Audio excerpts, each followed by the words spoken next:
In today's video, I'm going to teach you how to customize your email campaign's design with colors, spacing, and layout in the email editor. First, head to the campaign section from the left sidebar. From here, you can open an existing email campaign if you already have one, or click Create Campaign to start something new. Once you're in, open the email editor. This is your workspace for making visual and structural changes. Inside the editor, click the specific content block you want to work on. This could be a text block, an image, a button, or any other element. Selecting a block will reveal its settings on the right-hand side, so you can fine-tune it. Let's start with colors. In the Settings panel for the selected block, look for the Colors section.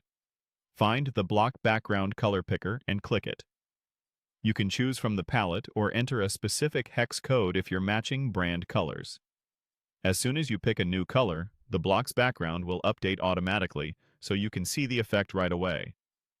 If you're unsure which shade to use, try a softer background behind text to improve readability, and keep contrast in mind so your content stays accessible and easy to scan. Next, adjust spacing to give your design breathing room. Still in the Settings panel, scroll to the Padding section.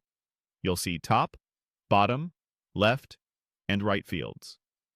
Increase the numbers to add more space around your content, or decrease them to tighten the layout. Small, even adjustments often look the cleanest. For example, increasing top and bottom padding equally can make headings stand out without overwhelming the rest of the email. If your text feels cramped or your images look jammed against the edges, a few extra pixels of padding can make a big difference. Now let's refine the overall layout. Go to the Content tab on the right panel.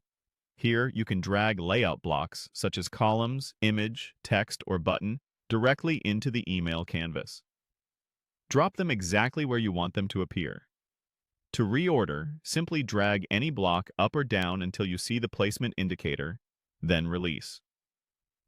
Columns are great for side-by-side content like an image next to a caption, while single column sections are best for long paragraphs or an important call to action. Once you're happy with your colors, spacing, and layout, click Save and Close to lock in your changes. That's it. Your email is now cleaner, more consistent, and easier for your audience to read.